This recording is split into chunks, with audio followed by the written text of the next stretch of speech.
Hello friends, welcome to study with Kashi. Friends, आज की video में हम क्लास 12 केमिस्ट्री के 2026 बोर्ड एग्जाम के मोस्ट इंपॉर्टेंट परिभाषाएं, नियम, परीक्षण और प्रयोगशाला विधि और नाम वाली अभिक्रिया यानी कि नेमिंग रिएक्शन को देखने वाले हैं, जो कि हमारे बोर्ड एग्जाम में हर साल रिपीट होते हैं और इस बार भी आने के इसके पूरे चांस है, क्योंकि जो हमारा केमिस्ट्री का जो सिलेबस है वो बिल्कुल फिक्स है।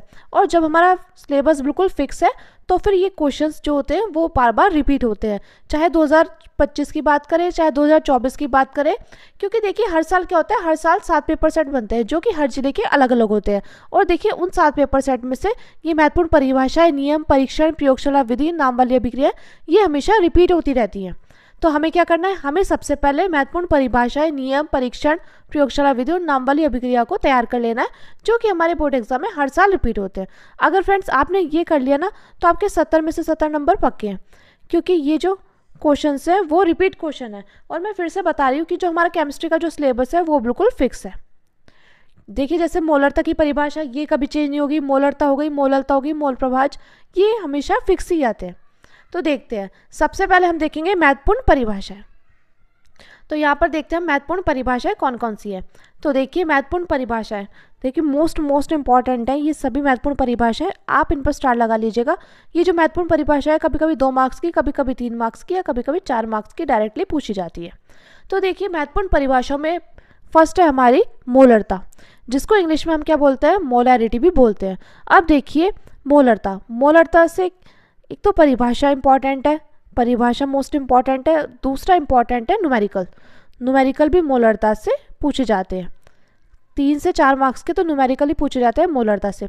क्योंकि देखिए जो हमारे न्यूमेरिकल हैं केमिस्ट्री में, जो हमारे न्यूमेरिकल है वो फर्स्ट, सेकंड और थर्ड चैप्टर यानी कि 3 चैप्टर में ही है हमारे न्यूमेरिकल। तो न्यूमेरिकल कितने मार्क्स के पूछे जाते हैं, कम से कम 15 से 16 मार्क्स के हमारे न्यूमेरिकली पूछे जाते हैं। तो उसमें देखिए मोलरता से भी न्यूमेरिकल पूछा ही जाता है। तो उसके लिए हमें मोलरता की परिभाषा पता होनी चाहिए और इसका सूत्र अच्छे से पता होना चाहिए और इसका मात्रक अच्छे से पता होना चाहिए। आगे देखिए, आगे बात आती है मोलरता की, जिसको इंग्लिश में मोलैरिटी बोलते हैं। ये फ्रेंड्स बहुत ज़्यादा इंपॉर्टेंट है, इस पर भी आप स्टार लगा लीजिएगा। देखिए इससे भी न्यूमेरिकल पूछे जाते हैं। मोलरता हो गया, मोल प्रभाज, इनसे न्यूमेरिकल भर के पूछे जाते हैं। तो आपको क्या करना है, आपको मोलरता की परिभाषा अच्छे से याद करनी है, इनका मात्रक अच्छे से याद करना है और इनसे रिलेटेड न्यूमेरिकल अच्छे से तैयार कर लेना है। अब देखिए अगला टॉपिक है हमारा मोल प्रभाज, जिसको मोल अंश भी कहते हैं, या तो कभी कभी मोल प्रभाज आ जाता है या मोल अंश आ जाता है। इसमें देखिए इसमें क्या इंपॉर्टेंट है, इसमें एक तो परिभाषा इंपॉर्टेंट है, इसका सूत्र इंपॉर्टेंट है। तीसरा इसमें न्यूमेरिकल इंपॉर्टेंट है, क्योंकि देखिए हम मोल प्रभाज में हमें क्या दिया जाता है, हमें 2 कंपाउंड, 2 या कभी कभी 3 कंपाउंड दे दिए जाते हैं और बोला जाता है कि इनके अलग अलग कंपाउंड का मोल प्रभाज यानी कि मोल अंश निकालिए। तो आपको ये 3 मोलरता, मोल प्रभाज, इनके न्यूमेरिकल अच्छे से आने चाहिए। अगला देखिए, अगला हिमांक में अवनमन की परिभाषा बहुत ज़्यादा इंपॉर्टेंट है और इससे संबंधित न्यूमेरिकल भी बहुत ज़्यादा इंपॉर्टेंट है। हिमांक में अवनमन हो गया, क्वथनांक में उन्नयन। तो फ्रेंड्स ये ऐसे टॉपिक है जो कि हमारे बोर्ड एग्जाम की दृष्टि से बहुत ज़्यादा इंपॉर्टेंट है। आगे देखिए, आगे परासरण दाब। तो देखिए परासरण दाब भी बहुत ज़्यादा इंपॉर्टेंट है। इसकी परिभाषा परासरण दाब होगी, प्रति परासरण की परिभाषा इलेक्ट्रोड विभव। तो देखिए इनकी परिभाषा मोस्ट इंपॉर्टेंट है। आगे देखिए अगली हमारी मानक इलेक्ट्रोड विभव। तो देखिए ये चारों बहुत ज़्यादा इंपॉर्टेंट है, इस पर भी आप स्टार लगा लीजिएगा।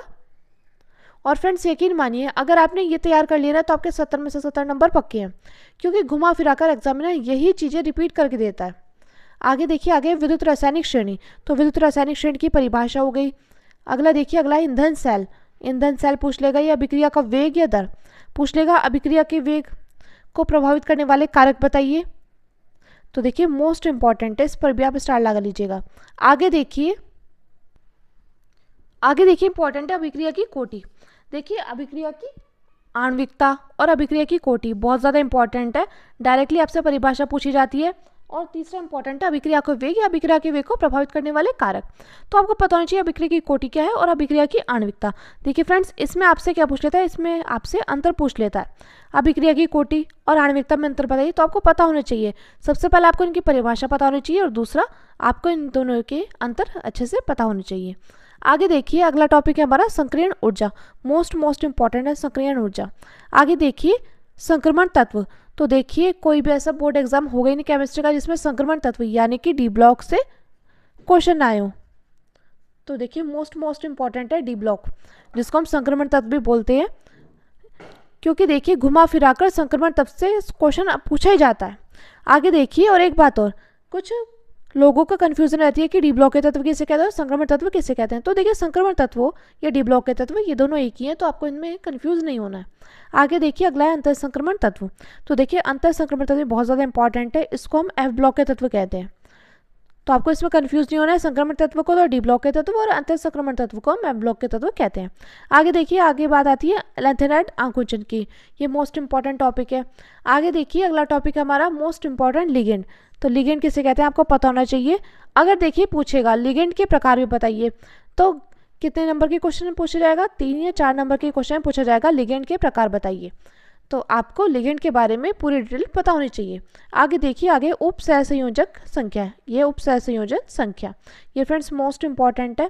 आगे देखिए, आगे बात आती है सिद्धांत की। तो देखिए सिद्धांत बहुत ज़्यादा इंपॉर्टेंट है, क्रिस्टल क्षेत्र सिद्धांत, क्रिस्टल क्षेत्र सिद्धांत जिसे हम CFT बोलते हैं। 3 मार्क्स या 4 मार्क्स के ये जो सिद्धांत है ये पूछे जाते हैं। मैं इस पर इंपॉर्टेंट लगा रही हूँ, आपको क्रिस्टल क्षेत्र सिद्धांत CFT ये डायरेक्टली पूछे जाते हैं, कभी कभी 3 मार्क्स, कभी कभी 4 मार्क्स। आगे देखिए संयोजकता आबंध सिद्धांत, जिसको VBT बोलते हैं, ये बहुत ज़्यादा इंपॉर्टेंट है।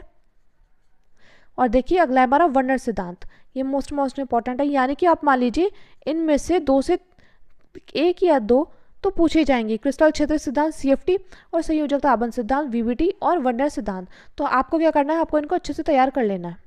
आगे देखिए, आगे है हेलो एल्केन तथा वर्गीकरण। अब हमारा चैप्टर नंबर 6 में यह हेलो एल्केन और इसका वर्गीकरण। तो देखिए बहुत ज़्यादा इंपॉर्टेंट है। आगे देखिए SN1 अभिक्रिया के बारे में आपको अच्छे से पता होना चाहिए और SN2 अभिक्रिया के बारे में आपको अच्छे से पता होना चाहिए, क्योंकि मोस्ट इंपॉर्टेंट है SN1 और SN2 अभिक्रिया। और फ्रेंड्स एक बात और, अगर आपको इस वीडियो का सॉल्यूशन चाहिए तो आप कमेंट करके ज़रूर बताइएगा। वैसे मैंने आपको ये सभी टॉपिक कराए हुए हैं, क्रिस्टल क्षेत्र सिद्धांत, संयोजकता आबंध सिद्धांत, वर्नर सिद्धांत, हालांकि न्यूमेरिकल्स भी मैंने आपको कराए हुए हैं। अगर आपने वो वीडियोज़ नहीं देखी तो मैंने प्लेलिस्ट बनाई है, आप वहाँ से जाकर ज़रूर देखिएगा। आगे देखिए, आगे है DDT मोस्ट इंपॉर्टेंट है। आगे देखिए अल्कोहल तथा वर्गीकरण, यानी कि अल्कोहल और अल्कोहल का वर्गीकरण, एमीन तथा एमीन का वर्गीकरण। और देखिए कार्बोहाइड्रेट, यानी कि कार्बोहाइड्रेट या कार्बोहाइड्रेट का वर्गीकरण।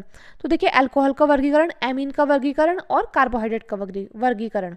आगे देखिए, आगे आता है ग्लूकोज। तो ग्लूकोज भी बहुत ज़्यादा इंपॉर्टेंट है, आपको पता होना चाहिए। ग्लूकोज का सूत्र पता होना चाहिए, इसकी संरचना ये सही पता होना चाहिए। ग्लूकोज हो गया, फ्रक्टोज हो गया, सुक्रोज हो गया, मोस्ट इंपॉर्टेंट है। तो देखिए glucose, sucrose, fructose most important topic है, आपको इनको अच्छे से तैयार कर लेना है, यानी कि इसके बारे में आपको डिटेल में पता होना चाहिए। आगे देखिए एमिनो अम्ल भी बहुत ज़्यादा इंपॉर्टेंट है। एमिनो अम्ल हो गया, प्रोटीन हो गया, एंजाइम हो गया, विटामिन। देखिए विटामिन बहुत ज़्यादा इंपॉर्टेंट है, इस पर भी आप स्टार लगा लीजिएगा, क्योंकि डायरेक्टली पूछा जाता है कि विटामिन ए की कमी से कौन सा रोग होता है। ये सभी एक एक नंबर क्वेश्चन में या 3 4 नंबर क्वेश्चन में आपसे इनके बारे में पूछ लिया जाता है। आगे देखिए न्यूक्लिक अम्ल, तो ये भी आपको पता होना चाहिए। और अगला है हमारा DNA की संरचना का वाटसन तथा क्रिक सिद्धांत, तो ये मोस्ट इंपॉर्टेंट है, आप इस पर स्टार लगा लीजिएगा। आगे देखिए अगले आता है प्रमुख नियम। तो देखिए बात आती है प्रमुख नियम की, तो ये भी आपसे 3 से 4 मार्क्स का पूछा जाता है। और देखिए 7 से 8 है कुल हमारे प्रमुख नियम। तो आपको क्या करना है, आपको इनको अच्छे से तैयार कर लेना है, क्योंकि मोस्ट इंपॉर्टेंट नियम है। तो देखिए पहला है हमारा हेनरी का नियम, इस पर भी आप स्टार लगा लीजिएगा, हेनरी का नियम। तो देखिए कितने मार्क्स का पूछा जाता है, 3 से 4 मार्क्स का पूछा जाता है। हेनरी का नियम हो गया, राउल्ट का नियम, ये फ्रेंड्स मोस्ट इंपॉर्टेंट है, 3 से 4 मार्क्स का पूछा जाता है। अगला देखिए, अगला आता है वॉन्ट ऑफ गुणांक। वॉन्ट ऑफ गुणांक भी बहुत ज़्यादा इंपॉर्टेंट है। हेनरी का नियम हो गया, राउल्ट का नियम हो गया, वॉन्ट ऑफ गुणांक हो गया, और कार्लौश का नियम। कार्लौश का नियम भी बहुत ज़्यादा इंपॉर्टेंट है, आपसे इनकी सीमा पूछ लेगा। राउल्ट के नियम की सीमा बताइए, हेनरी के नियम की सीमा बताइए, और देखिए कार्लौश के नियम की सीमा बताइए। तो आपको इनके बारे में अच्छे से पता होना चाहिए। आगे देखिए आर्हेनियस समीकरण बहुत ज़्यादा इंपॉर्टेंट है। आर्हेनियस समीकरण हो गया, नैनोस्ट समीकरण हो गया, और फैराडे का विद्युत अपघटन का नियम, यानी कि ये 7 नियम है जो कि बहुत ज़्यादा इंपॉर्टेंट है। और देखिए कभी कभी 3 मार्क्स, कभी कभी 4 मार्क्स के डायरेक्टली पूछे जाते हैं, कि हेनरी का नियम, राउल्ट का नियम, वॉन्ट ऑफ गुणांक, कार्लौश का नियम, आर्हेनियस समीकरण, नैनोस्ट समीकरण, और फैराडे का विद्युत अपघटन का नियम। आगे देखिए अगले आता है हमारा परीक्षण। तो देखिए ये परीक्षण बहुत ज़्यादा इंपॉर्टेंट है। देखिए ये भी हमसे कभी कभी 3 मार्क्स कभी कभी 4 मार्क्स से डायरेक्टली पूछे जाते हैं। और देखिए लुकास परीक्षण यानी कि लुकास अभिकर्मक के बारे में आपसे 1 नंबर क्वेश्चन पूछा जाता है। तो देखिए हमारे 4 परीक्षण हैं, एक तो लुकास परीक्षण, एक फेलिंग-विलियन, एक टॉलन अभिकर्मक, एक मॉलिस परीक्षण। तो आपको इनको अच्छे से तैयार कर लेना है। ये मोस्ट इंपॉर्टेंट परीक्षण है, लुकास परीक्षण, फेलिंग-विलियन, टॉलन अभिकर्मक और मॉलिस परीक्षण। आगे देखिए, आगे आती है हमारी प्रयोगशाला विधि। तो देखिए फ्रेंड्स, प्रयोगशाला विधि 5-5 मार्क्स की पूछी जाती है। एक प्रयोगशाला विधि आपसे 5-5 मार्क्स की पूछी जाती है, तो आपको इसके बारे में अच्छे से पता होना चाहिए। क्योंकि जैसे देखिए क्लोरोफॉर्म बनाने की प्रयोगशाला विधि आ गई, तो ये हमारे डायरेक्टली 5 मार्क्स की पूछी जाती है। तो लॉन्ग क्वेश्चन में आती है हमारी प्रयोगशाला विधि। तो देखिए कितनी इंपॉर्टेंट है, ये भी हमारी 7 इंपॉर्टेंट है। 7 प्रयोगशाला विधि इंपॉर्टेंट है। तो आपको क्या करना है, आपको एक कॉपी में इसको नोट डाउन करना है और आपको इसका सॉल्यूशन उस कॉपी में नोट डाउन करना है और उसको मल्टीपल टाइम रिवीजन करना है। और फ्रेंड्स एक बात और, अगर आपको वीडियो का सॉल्यूशन चाहिए तो आप कमेंट कर ज़रूर बताइएगा। तो देखिए प्रयोगशाला विधि बहुत ज़्यादा इंपॉर्टेंट है। इसमें हमारी पहली है क्लोरोफॉर्म बनाने की प्रयोगशाला विधि। तो ये भी हमसे डायरेक्टली 5 मार्क्स की पूछी जाती है, क्लोरोफॉर्म बनाने की प्रयोगशाला विधि। आगे देखिए दूसरी हमारी क्लोरोबेंजीन बनाने की प्रयोगशाला विधि, ये भी मोस्ट इंपॉर्टेंट है। आगे देखिए, आगे आती है एथिल अल्कोहल बनाने की प्रयोगशाला विधि। ये फ्रेंड्स बहुत ज़्यादा इंपॉर्टेंट है, क्लोरोफॉर्म, क्लोरोबेंजीन, एथिल अल्कोहल बनाने की प्रयोगशाला विधि। आगे देखिए, आगे आता है डायएथिल ईथर बनाने की प्रयोगशाला विधि। ये फ्रेंड्स बहुत ज़्यादा इंपॉर्टेंट है, डायएथिल ईथर बनाने की प्रयोगशाला विधि हो गई। आगे देखिए अगली हमारी फॉर्मेल्डिहाइड बनाने की प्रयोगशाला विधि। ये फ्रेंड्स मोस्ट इंपॉर्टेंट है। आगे देखिए, आगे है एसीटोन बनाने की प्रयोगशाला विधि और एथिल एमीन बनाने की प्रयोगशाला विधि। यानी कि आप यहाँ पर देख पा रहे हैं ये है 7 प्रयोगशाला विधि, जो कि हमारे बोर्ड एग्जाम में डायरेक्टली 5-5 मार्क्स की पूछी जाती है। तो आपको इनको अच्छे से तैयार कर लेना है। देखिए फिर से देख लीजिए, क्लोरोफॉर्म बनाने की प्रयोगशाला विधि, क्लोरोबेंजीन बनाने की प्रयोगशाला विधि, एथिल अल्कोहल बनाने की प्रयोगशाला विधि, डायएथिल ईथर बनाने की प्रयोगशाला विधि, फॉर्मेल्डिहाइड बनाने की प्रयोगशाला विधि और एसीटोन बनाने की प्रयोगशाला विधि। और अगली हमारी एथिल एमीन बनाने की प्रयोगशाला विधि। अब देखिए फ्रेंड्स, अगली हमारी नाम वाली अभिक्रिया है, जिसको हम नेमिंग रिएक्शन बोलते हैं। तो देखिए मोस्ट इंपॉर्टेंट है ये नेमिंग रिएक्शंस। ये 10 से 15 मार्क्स की हमें डायरेक्टली पूछी जाती है, नाम वाली अभिक्रिया। तो देखिए मोस्ट इंपॉर्टेंट है इसमें फर्स्ट वोल्टेज अभिक्रिया। तो देखिए वोल्टेज अभिक्रिया बहुत ज़्यादा इंपॉर्टेंट है। 7 पेपर सेट बनते हैं ना, उसमें से 5 में तो वोल्टेज अभिक्रिया आपसे पूछी जाती है। वोल्टेज अभिक्रिया हो गई, फिटिंग अभिक्रिया हो गई। तो देखिए बहुत ज़्यादा इंपॉर्टेंट अभिक्रिया है। आगे देखिए, आगे हमारी वोल्टेज फिटिंग अभिक्रिया। आगे देखिए, आगे हमारी वोल्टेज फिटिंग अभिक्रिया। वोल्टेज फिटिंग अभिक्रिया बहुत ज़्यादा इंपॉर्टेंट है। और देखिए हुंसडीकर अभिक्रिया हो गई। ये फ्रेंड्स वो अभिक्रिया है जो कि डायरेक्टली 2.5 मार्क्स की या 3-3 मार्क्स की, 4-4 मार्क्स की पूछी जाती है, एक ही अभिक्रिया। और आपसे घुमा फिरा कर एग्जामिनर यही पूछ लेता है। आगे देखिए, आगे फिडेलक्राफ्ट अभिक्रिया। फिडेलक्राफ्ट अभिक्रिया, तो देखिए ये जो 5 अभिक्रिया थी ये मोस्ट इंपॉर्टेंट थी और हमारे चैप्टर नंबर 6 से ही आई हुई हैं। कौन कौन सी अभिक्रिया है, वोल्टेज अभिक्रिया, फिटिंग अभिक्रिया, वोल्टेज फिटिंग अभिक्रिया, हुंसडीकर अभिक्रिया, फिडेलक्राफ्ट अभिक्रिया। आगे देखिए अगली हमारी गाटरमन अभिक्रिया। तो गाटरमन अभिक्रिया बहुत ज़्यादा इंपॉर्टेंट है। गाटरमन अभिक्रिया होगी राइमर-टीमन अभिक्रिया, जिसको हम रीमर-टीमन अभिक्रिया भी कहते हैं। आगे देखिए, आगे मोस्ट इंपॉर्टेंट है हमारी कॉल्बे-श्मिट अभिक्रिया। इस पर भी आप स्टार लगा लीजिएगा। और देखिए विलियमसन संश्लेषण, ये है डायएथिल ईथर बनाने की प्रयोगशाला विधि में इसका प्रयोग होता है। और देखिए अगली हमारी कैनिजारो अभिक्रिया, क्योंकि देखिए जो टॉपिक्स हैं वो हमारे रिलेटेड है। यानी कि देखिए डायएथिल ईथर बनाने की प्रयोगशाला विधि में किसका प्रयोग होता है, विलियमसन संश्लेषण का।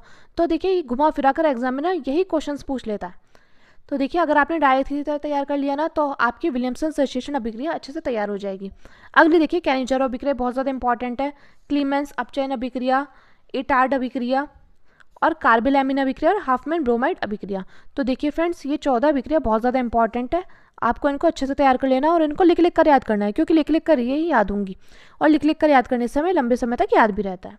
आगे देखिए, आगे हम बताते हैं न्यूमेरिकल्स। न्यूमेरिकल्स कितने चैप्टर में, 3 चैप्टर में, फर्स्ट, सेकंड, थर्ड चैप्टर में। और कितने मार्क्स के पूछे जाते हैं, कम से कम 15 से 16 मार्क्स के हमारे न्यूमेरिकल्स ही पूछे जाते हैं। तो देखिए मैंने आपको न्यूमेरिकल्स कराए हुए हैं और मैंने उसकी प्लेलिस्ट भी बनाई हुई है। अगर आपने वो वीडियोज़ नहीं देखी तो आप प्लेलिस्ट में जाकर ज़रूर देखिएगा। आगे देखिए, आगे बात करते हैं अंतर की।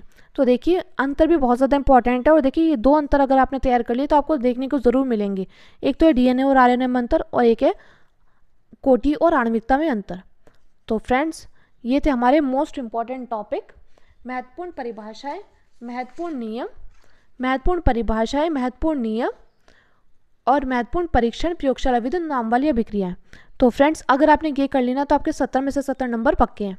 आपको इनको अच्छे से तैयार करके इनका रिवीजन करते रहना है। तो चलिए फ्रेंड्स मिलते हैं नेक्स्ट वीडियो में। Thank you, thanks for watching. और हाँ, अगर आपको इस वीडियो का सॉल्यूशन चाहिए तो आप कमेंट करके ज़रूर बताइएगा। तो चलिए फ्रेंड्स मिलते हैं नेक्स्ट वीडियो में। Thank you, thanks for watching.